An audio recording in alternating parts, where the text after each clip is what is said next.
Fala galera, e aí, tudo bem? Professora Milena Cabral, mais uma vez aqui com vocês falando de saúde. E hoje eu vou falar de um tema para fechar esse mês de agosto, que é sobre o uso de testosterona sintética e dos esteroides anabólicos androgênicos. Quase não sabe, né? Que são chamados aí de EAA. Então, primeiro saber que a testosterona a gente produz normalmente, tanto homem quanto mulher, sendo que os homens produzem muito mais ali pelas células de Leydig nos testículos, enquanto nós mulheres produzimos ali maioritariamente pelos ovários. Mas qual que é a função da testosterona? Todo mundo produz e geralmente vai ter seus níveis basais normais, e ela tem uma funcionalidade principal nas características sexuais masculinas, né? E na manutenção dessas características. Então, como nós somos mulheres, a gente tem bem menos testosterona justamente por isso. Mas, além da sua funcionalidade no sistema reprodutor, tem também função no sistema nervoso central, no sistema hepático, sistema renal, sistema ósseo, vários metabolismos no nosso organismo. A gente vai ter esse hormônio aí atuando. Mas por que a grande galera, né, essa juventude, mas também adultos, usam indiscriminadamente o uso de testosterona sintética ou desses anabolizantes esteroidais andrógenos? Por quê? Porque a gente sabe que uma também das funções da testosterona é o aumento da massa muscular, o aumento da proteína na fibra muscular. Então você faz uma hipertrofia e isso melhora a sua aparência estética. Então esse é o grande motivo, né, na verdade, desse uso indiscriminado hoje. Na verdade, existe aí uma diferença entre a testosterona sintética, que é comprada na farmácia, e os anabolizantes esteroidais androgênicos. O que acontece? Nesses anabolizantes, você tem aí uma preparação que é derivada da testosterona sintética, mas que tem um teor, né, na sua constituição que é muito mais anabólico do que do hormônio em si androgênico. Então, justamente para que você tenha um maior ganho de massa muscular.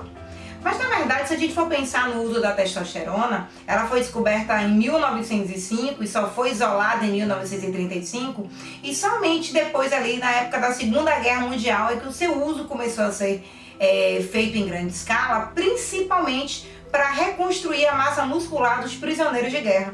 Então já se sabia naquela época essa sua função em aumentar, em fazer hipertrofia muscular. Só que o problema hoje é que essa questão da beleza e da estética tá tão exacerbada que todo mundo quer estar bem pro Instagram, quer estar bem para as redes sociais e acaba usando de forma abusiva. E aí que tem consequências muitas vezes severas. É importante falar que o uso prolongado, por exemplo, de anabolizantes, eles aumentam aí o risco de morte em cerca de 4 vezes em relação àqueles indivíduos que não usam anabolizantes. Fora que, apesar de tudo isso de bom que eu falei, né, que a testosterona normal endógena ela pode fazer no seu metabolismo, o seu uso a longo prazo da testosterona, mas também e principalmente aí dos anabolizantes, podem aí causar vários efeitos deletérios. Esses mesmos sistemas que a gente vai ter um efeito benéfico, eles também com o longo uso e também em grandes quantidades, pode causar efeitos contrários, né? Principalmente, por exemplo, aumentar o tamanho da musculatura cardíaca. Isso pode levar ao infarto agudo do miocárdio, pode também provocar efeitos trombóticos, além de outros comprometimentos, né, no sistema hepático, no sistema ósseo, enfim, e até mesmo no sistema reprodutor. É interessante que nem mesmo o anabolizante, mas o uso dessa testosterona que a gente compra em farmácia, né, sem a necessidade real do seu uso, ela pode causar aí efeitos adversos tanto nos homens quanto nas mulheres. Nos homens, inclusive, pode fazer com que depois aquele testículo perca a capacidade de produzir essa testosterona em níveis normais, não consiga mais produzir. Isso pode levar até mesmo a dificuldade de ereção, pode também levar à diminuição da produção de espermatozoides e também causar infertilidade. No caso das mulheres, ela pode ser também um agravante, porque pode masculinizar a mulher, aumentar engrossar as cordas vocais, e isso a voz também fica um pouco mais masculina, aumentar a produção de pelos faciais e causa toda uma desorganização ali no fluxo menstrual também. Então, na verdade, precisa saber qual o uso correto da testosterona, qual o uso correto também até mesmo desses EAAs, que também existe um uso adequado.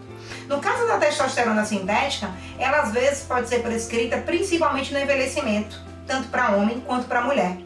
Nos homens, principalmente a partir dos 50 anos, começa a cair os níveis de testosterona endógena, e aí isso pode diminuir a libido, causar às vezes problemas de ereção, diminuir também a vitalidade, entre outras coisas. E aí pode acontecer que, a depender da clínica que aquele paciente apresente, o médico faça assim a solicitação do exame e depois a prescrição dessa testosterona sintética.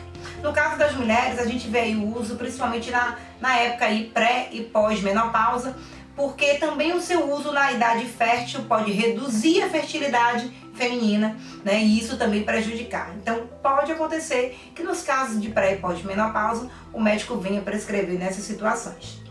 Mas é importante, antes de tudo, a gente, no caso dos anabolizantes, que eles, apesar desse uso indiscriminado pelos jovens, também eles têm um uso correto.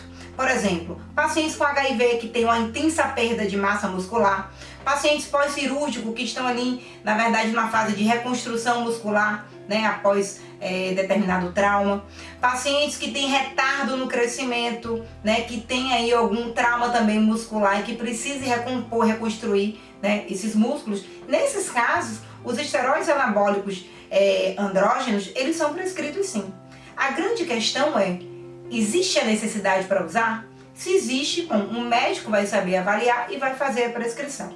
Existe exame para dosar, no caso, a testosterona total e livre no nosso sangue? Existe. Se o médico prescrever, a orientação que eu, como farmacêutica bioquímica, dou a vocês é o seguinte: o pico desse hormônio geralmente é pela manhã. Então o ideal é que ele seja determinado, dosado, ali no sangue entre as 7 e as 10 horas da manhã, e que na noite anterior você tenha uma noite normal de sono sem interrupções. Então, é interessante que tenha um jejum de pelo menos 4 horas, tá? Para fazer esse exame. E no mais, é só ter uma prescrição, realmente uma clínica condizente, para que haja depois a necessidade de você fazer ingestão desse medicamento ou não. Agora, não adianta, né, a gente fazer uso de tantas coisas, de tantos medicamentos de forma abusiva em prol da beleza e da estética. Será que o problema, na verdade, não está na nossa cabeça e não no nosso corpo? Se ligue, fique comigo, mês que vem tem mais.